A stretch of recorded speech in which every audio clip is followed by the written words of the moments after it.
When I finally explained why I never appeared in photos, the whole room fell silent. No one imagined that a simple portrait hid the worst pain of my life.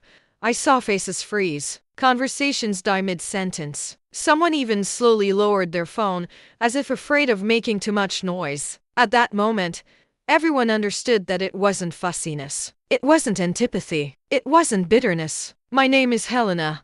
I'm 63 years old, and for decades I did everything to stay out of photos.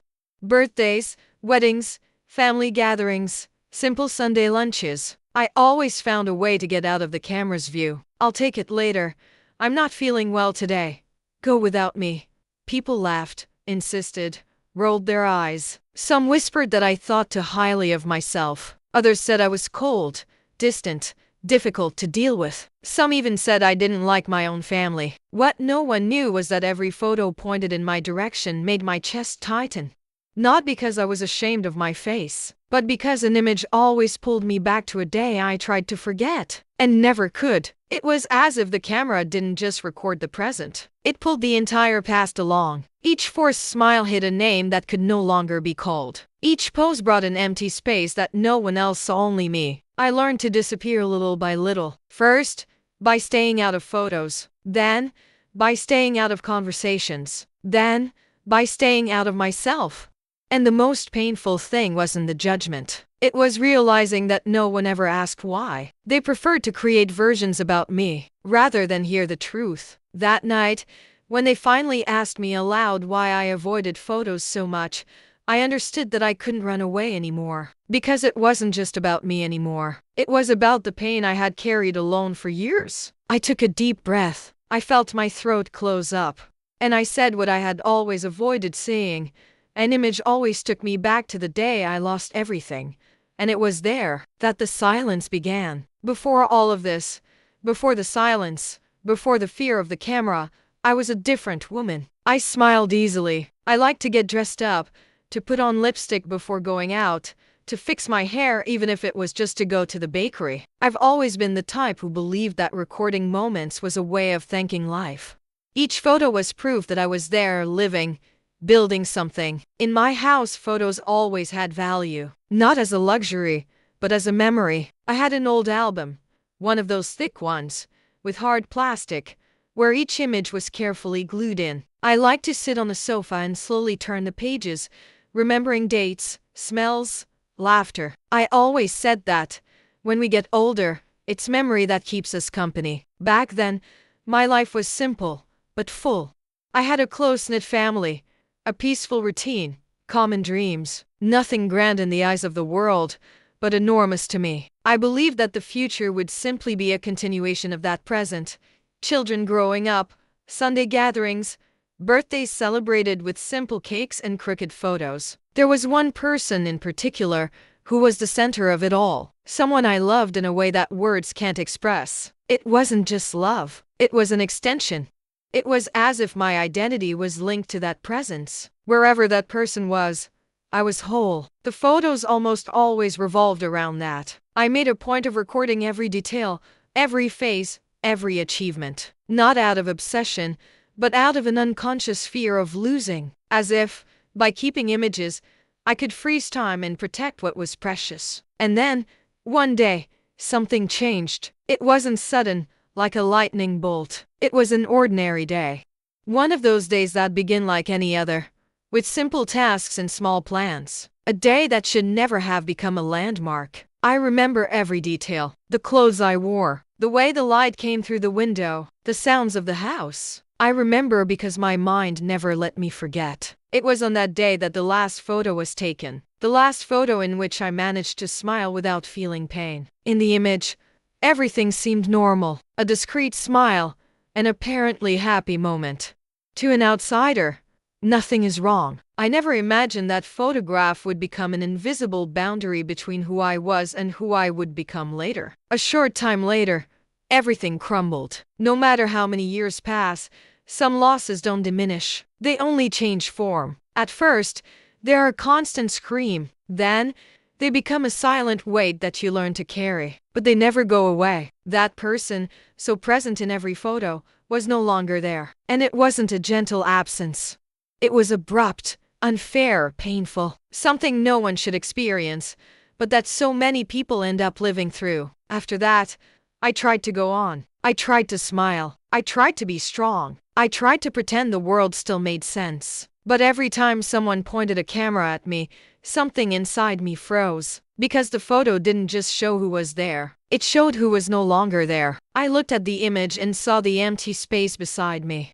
An emptiness that no one commented on, but that screamed at me. Each smile captured seemed like a betrayal of the pain I felt, as if I were pretending nothing had happened. Little by little, I avoided it. First politely, then automatically. I didn't realize when it became the norm. I only know that, when I realized it, I no longer existed in any image. People started to find it strange, to comment, to create stories. They said I had changed, that I had become cold. Some thought it was vanity.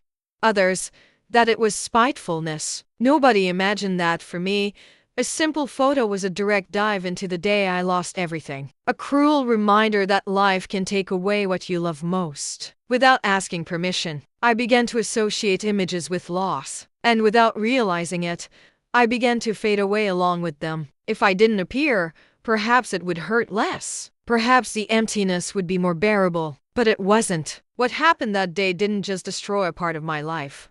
It destroyed my way of seeing myself. And each photo someone tried to take was like reopening a wound I never let heal. That's how my smile began to die. Not all at once, but little by little. Today, my life is made up of small escape strategies. Nothing too obvious. Nothing that seems dramatic to an outsider. Just rehearsed answers, restrained smiles, calculated steps to avoid being the center of anything involving a camera pointed at me. At family gatherings, I always arrive early. I like to help in the kitchen, set the table, cut the cake. It's a way to keep my hands busy, and also to justify my absence when someone says, "Let's take a picture before everyone sits down." "I'll go later," I reply, almost automatically. "You guys go first." And they do. They always do. In the beginning, they insisted. They called my name, asked for just a quickie. Today, most are used to it. Some even warn, "She doesn't like photos. Leave her alone." They don't like photos. That's how they summarize years of pain. At birthdays, I stay in the background. I hold someone's bag, look after the children, observe. When I see a cell phone being raised, my body reacts before my head. I take 2 steps to the side, pretend to fiddle with something, look at the floor. It's not conscious. It's a reflex. I've heard it all. "She thinks she's all that. She must have an issue with her appearance. It seems like she doesn't like her own family." Always sulking at these times. I listen. I pretend I don't. But I listen. Sometimes what they invent hurts more than what they ask. Because the judgment comes loaded with a cruel certainty that I'm the one who chooses to be this way. As if it were a whim. As if it were fussiness. As if it were easy. In my daily life, my routine is simple. I wake up early, tidy the house slowly, have coffee looking out the window. I like silence. Excessive noise tires me. Maybe because there's already too much noise inside. When I go out, I go without rushing. Market, pharmacy, church on Sundays. At those times, I feel safe. There are no cameras, no records, no memories being summoned. I'm just another lady doing what needs to be done. But just one larger gathering is enough to change everything. Weddings, graduations, family reunions. All of that has become an emotional minefield. Not because of the presence of the people, but because of the inevitable ritual of the photo. It's always like this. Someone organizes everyone, adjusts positions, asks them to smile. Smile. That word has never been simple for me again. Smiling, for me, isn't just moving my lips. It's an emotional commitment that I can no longer take lightly. Because every time I try, I feel that someone is missing from that picture. A body is missing. A presence. A space occupied only by emptiness. I look at the photos later. I always do. Someone shows them on their phone, comments on how beautiful it turned out. And I look quickly, almost fleetingly. Not for myself. I don't even look for myself anymore. I look to confirm what I already know. The empty space is still there. Nobody notices. Nobody comments. But I see it. At home, I even avoid mirrors on certain days. Not because I don't like what I see, but because sometimes my own reflection seems strange, as if the woman there had lived more than her body can bear. There are nights when I open a specific drawer, the only one that still holds old photos. Not all of them. Some I had the courage to keep, others not. These are images from a time when I existed without fear. I run my fingers over them, not lingering too long on anyone. It's like touching something warm, quick, careful. If I stay too long, the memory comes whole, without asking permission. And when it comes, there's no escape. In my family life, I try to compensate for my absence in the photos with my presence in everything else. I'm the one who listens, the one who helps, the one who worries, the one who remembers dates, brings food, sends messages. Perhaps deep down, I think that by being useful, no one will question my disappearance from the records. As if I could pay for this absence with dedication. But it doesn't always work. There are people who aren't content with silence, who need to understand, who feel that something doesn't add up. That's how it was with her, my granddaughter. She has that kind of curiosity that doesn't come from judgment, but from affection. She observes more than she speaks. She notices details. One day, during a family lunch, she noticed that once again, I had disappeared from the photo. "Grandma," she said carefully, "you never appear." I smiled.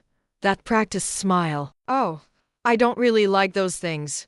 She frowned, not satisfied. She put it away. In the following days, I noticed she was watching me more.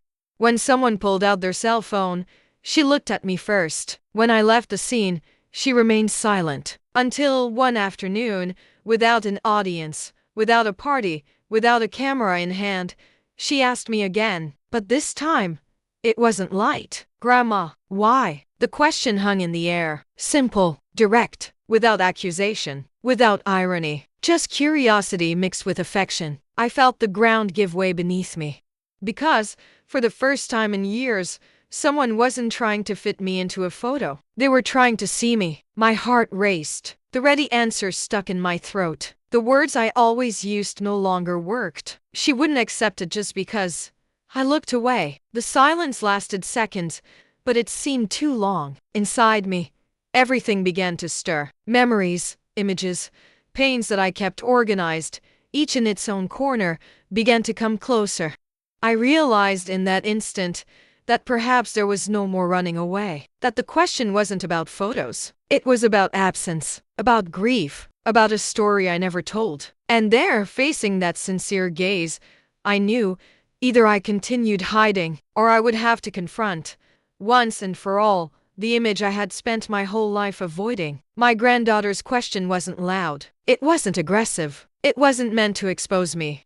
Even so, it pierced everything I had been silently building for years. "Grandma, why do you never appear in photos?" I felt as if someone had pulled a loose thread inside me, and when they pulled, everything began to crumble inside. My first impulse was to laugh. That short, automatic laugh we use when we don't want to delve into anything. "Oh, nonsense. I just don't like it." But she didn't laugh back. She didn't change the subject. She didn't accept the answer. She looked at me calmly, attentively, like someone who realizes that the truth is hidden right behind the first excuse. "It doesn't just seem like that," she said softly. "It seems like it hurts." In that instant, the room disappeared. The noise of the television faded into the distance. The voices from the other rooms became echoes. Time did something strange, as if it had folded in on itself, because that sentence opened a door I had kept locked since the worst day of my life. I took a deep breath. I felt my chest tighten, my throat closed, my hands began to sweat, and without asking permission, the memory came back whole. The last photo. I remember every detail. It was a clear day, clear sky, one of those ordinary days that we don't value, precisely because we believe there will be many others like it. I was happy, truly. I was wearing a light-colored blouse. My hair was styled. I smiled effortlessly. There was no weight on my body. There was no fear in my thoughts. Someone said, "Let's capture this moment." And I went, without hesitation. In the photo, I'm in the center, with my arms around the one I loved most. A wide, almost carefree smile. A smile that today seems to belong to another woman. A few hours later, it was all over. What happened after that photo wasn't immediate. It wasn't an explosion. It wasn't a scream. It was a silence that turned into tragedy. The loss came too quickly, too cruel, too unfair. The person smiling with me in that picture didn't come home that day. There was no goodbye. There was no preparation. There was no chance. I remember looking at that photo days later, my hands trembling, trying to understand how the world could keep turning when mine had stopped. And something inside me broke there, because that image, which should have been a beautiful memory, became proof of what I had lost forever. Every time someone showed me a photo, my body reacted before my mind. My smile froze, my stomach churned, my heart raced. It wasn't about vanity. It wasn't about appearance. It wasn't about rejecting the person who was with me now. It was about not being able to bear the idea of creating new images, when the last one I had kept was still bleeding. I tried at first. I swear I tried. I agreed to appear in some photos after the loss. But the same thing always happened. At night, alone, I would pick up my phone or the photo album and compare. The before and after. The woman in the old photos seemed alive, whole. The woman in the new photos looked like someone trying to survive. And that hurt too much. So I started avoiding it. First, by making excuses. Then, by discreetly disappearing. Finally, by simply vanishing whenever someone raised a camera. It was easier to be judged as cold than to relive that pain every time. While all this was going on inside me, my granddaughter was still there, looking at me, waiting. I realized my eyes were full of tears. And I also realized that for the first time, someone wasn't pressuring me to smile, was giving me space to speak. "Grandma," she insisted carefully, "you don't have to answer if you don't want to." But I knew that this was the moment when I either continued hiding or let the truth out. My voice came out weak, broken. "I don't appear in photos because the last time I smiled for a camera, I lost everything right after." She didn't say anything. She didn't interrupt me. She didn't ask any questions. And in that respectful silence, I felt something I hadn't felt in a long time. The feeling that perhaps telling the truth would hurt less than continuing to carry it alone. But that wasn't all. There were still parts of this story that I had never put into words. Parts that I myself avoided visiting. Parts that explained why a simple image was capable of completely dismantling me. I lowered my head. I took another deep breath. And I realized that after so many years of running away, I was finally ready to face what I had spent my whole life trying to erase, even if it hurt. After that question, I couldn't stay in the room anymore. I didn't get up abruptly. I didn't cry in front of anyone. I just said I was tired and went to my room. I closed the door slowly, as if any noise could break something that was already hanging by a thread inside me. I sat on the edge of the bed. I stood there, staring at my hands, trying to understand why that question so simple had reopened a wound I swore was healed. But it wasn't. It never had been. I'd spent years believing that avoiding photos was just a strange habit, something personal, a small detail that didn't deserve attention. Only there, alone, did I realize the truth. I had built an entire life around escape. Escape from images. Escape from memory. Escape from myself. I got up and went to the wardrobe.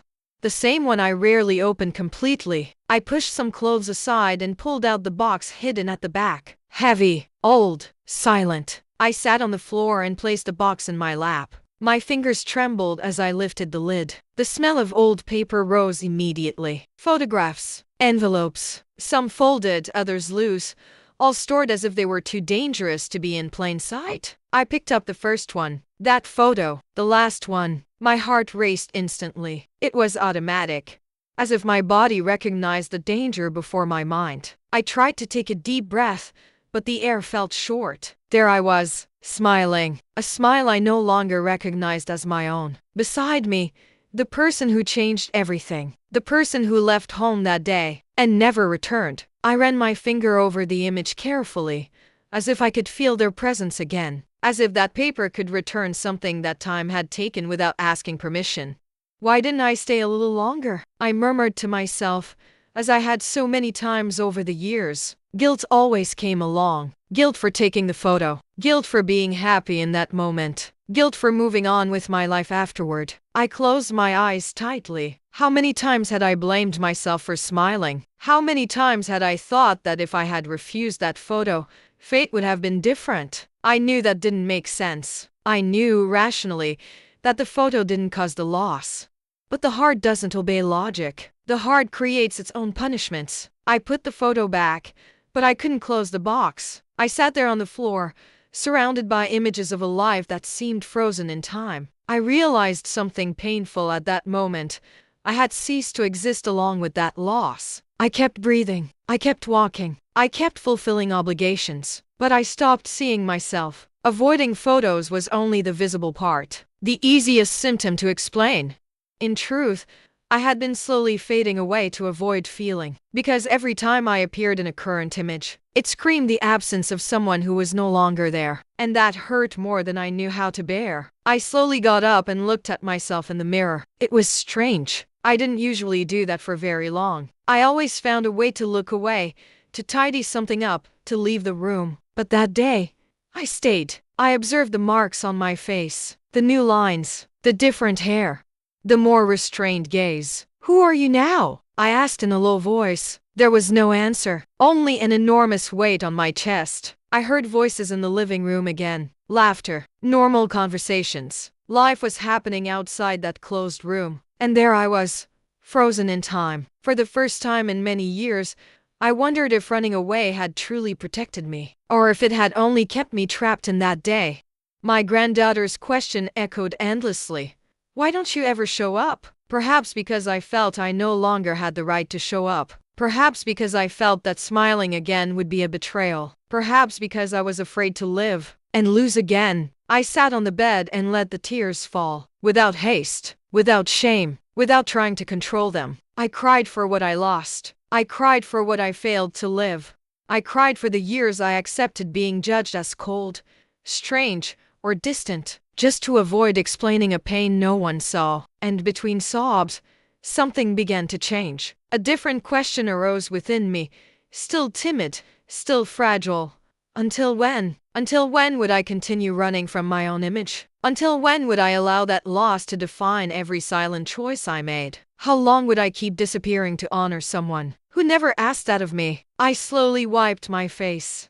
It wasn't a decision, not yet, but it was the beginning of something. A deep weariness of living in hiding, a timid desire to be seen without it meaning forgetting. At that moment, someone knocked lightly on the door. "Grandma," my granddaughter's voice came softly. "Can I come in?" My first impulse was to say no, to return to the safe silence of always. But for the first time, I didn't. I took a deep breath. I swallowed the lump in my throat. "You can," I replied. The door opened slowly.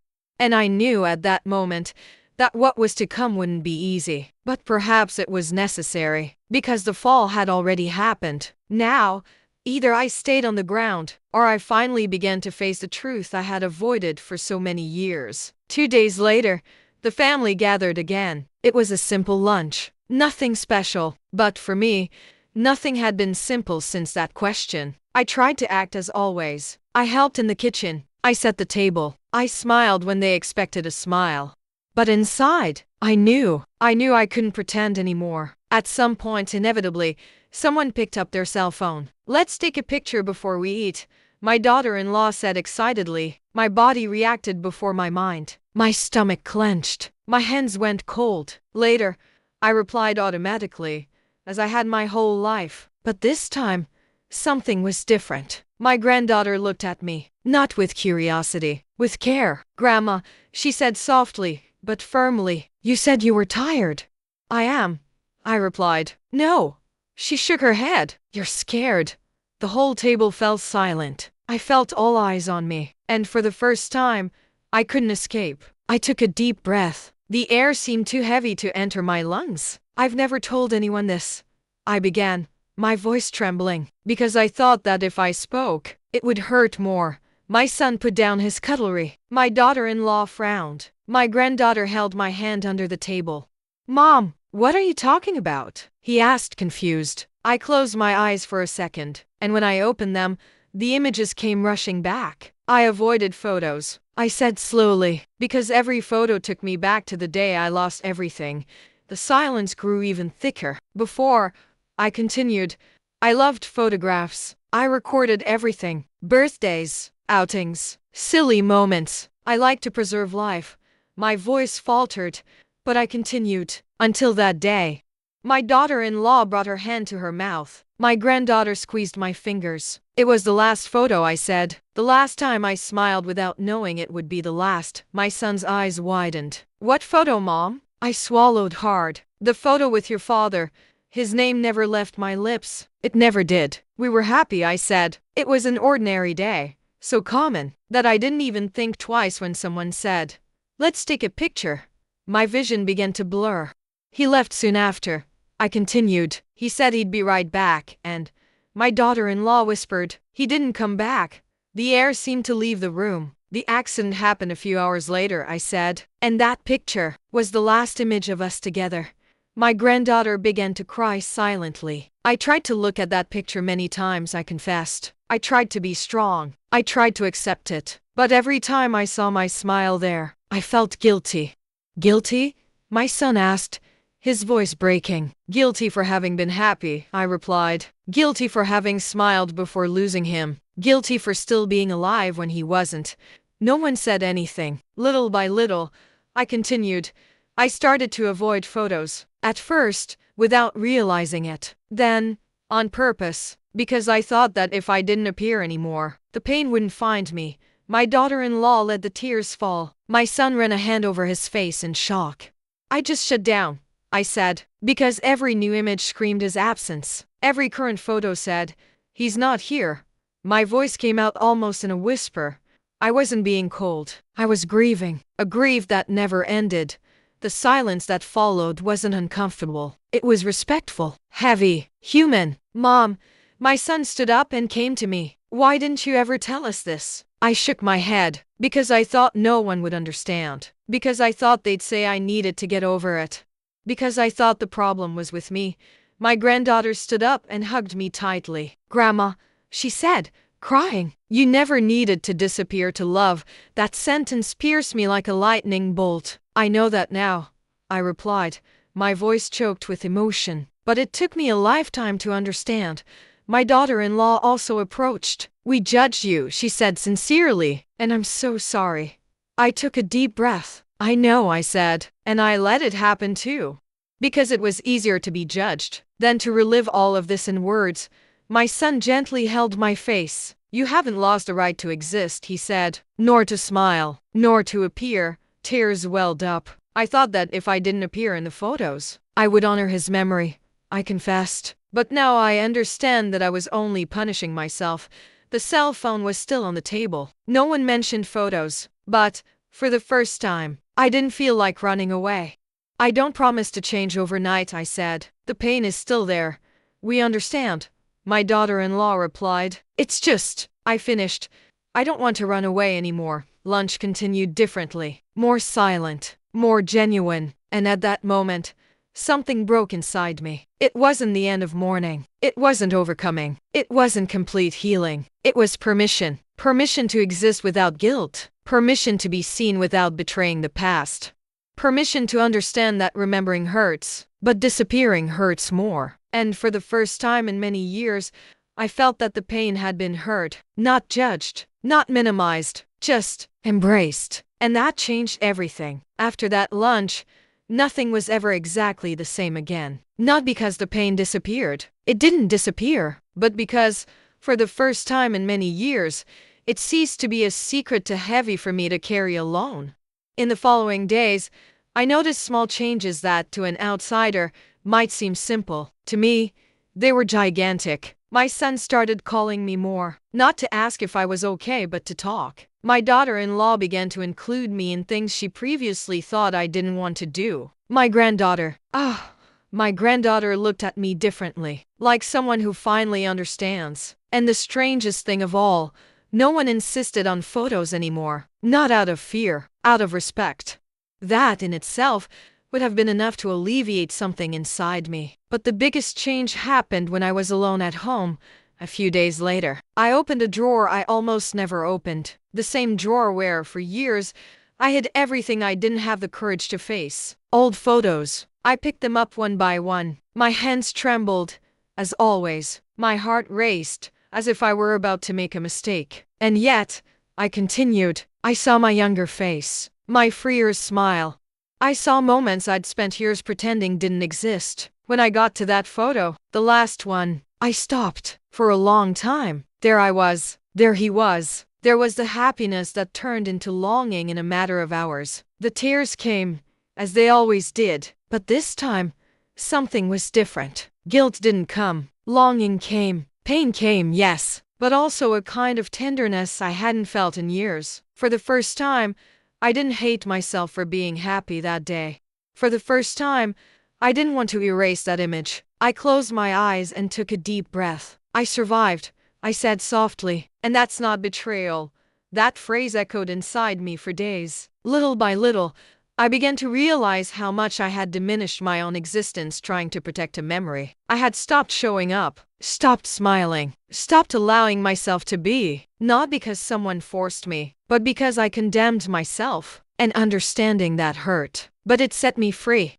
A few weeks later, there was a family birthday, another gathering, another simple cake, another cell phone on the table. This time, when someone picked up their phone, no one looked at me expecting an excuse. I felt the old impulse to retreat. The fear came, that urge to leave the room too. But before I could say anything, I breathed. I can try, I said, surprising even myself. The silence was immediate. My granddaughter smiled, her eyes full of care. Only if you want to, she replied.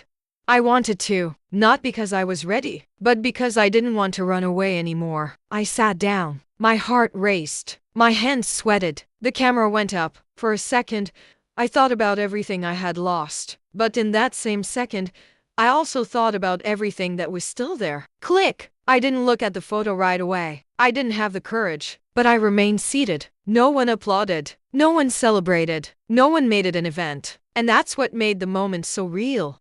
Later, alone in my room, I opened the image. There I was, older, with marks, with tired eyes, but whole. And for the first time, I didn't feel the urge to erase that version of myself. You're still here, I whispered to the reflection on the screen. I understood in that instant that existing doesn't erase those who have left. That smiling doesn't disrespect grief. That appearing doesn't mean forgetting. It means continuing. Today, I still avoid many photos. I still choose when and how. But I no longer do it out of fear. I do it by choice. And that changes everything. I didn't need to get over it. I didn't need to move on the way they say. I just needed to allow myself to live alongside the memory, not against it. And little by little, life began to breathe with me again. Without haste, without demands, without judgment. The way it should always have been. For a long time, I believed that silence protected me. I believed that disappearing a little was the best way to survive the pain. That avoiding photos, laughter, and records was a way to avoid poking at wounds that never properly healed. But today, looking back, I understand something that took years to make sense. Not all distance is coldness. Not all absence is lack of love. Sometimes, it's just too much pain trying to fit into a body that can't take it anymore. How many times have you looked at someone and thought, this person is strange. They're cold. They're bitter. They don't like anyone. And how many times have you stopped to think about what might have happened before that? I've been called many things over the years. Difficult, distant, boring, even ungrateful. And yet, no one ever asked me if I was hurt. People see behaviors, but they rarely see scars. They see someone who avoids photos, but they don't see the grief hidden behind that gesture. They see someone who distances themselves from parties, but they don't know that each smile costs an effort no one imagines. They see someone who falls silent, but they have no idea of the noise that exists inside. Today, I'm not telling this story to justify my choices, nor to ask for belated understanding. I'm telling it because perhaps there's someone on the other side of the screen experiencing something similar. Perhaps you avoid certain conversations, certain places, certain memories. Perhaps you've learned to smile less, speak less, only appear when it's impossible not to. And perhaps, like me, You've convinced yourself that this is just your way. But I want to tell you something. From the heart. You are not strange. You are not weak. You are not exaggerating. You may just be hurt. And wounds don't ask for judgment. They ask for care. I learned late that running away from my own image doesn't erase the past. It only erases the present. I learned that honoring those I've lost doesn't require me to disappear along with them. It only requires respect for the story I lived. And I learned, above all, that we don't need to be completely healed to keep living. We just need to stop punishing ourselves. If you carry an old pain, if you avoid something that everyone thinks is simple, if you feel you need to hide to avoid suffering, know this. You're not alone. There are stories that can't be put into quick words. There are silences that scream louder than any explanation. And before judging someone, remember, you never know what the last photo that person could bear to look at was. Now, I want to ask you, and this is a sincere question, have you ever judged someone without knowing the pain they carry? Or have you ever been judged for something that no one ever tried to understand? If this story touched you in any way, write it in the comments. Tell a little about your experience, your silence, your scar. And if you feel that stories like this resonate with you, represent you, or make you reflect, like and follow the channel. Be part of this community of women and people who overcome the difficulties and adversities that fate brings us. Here, every day.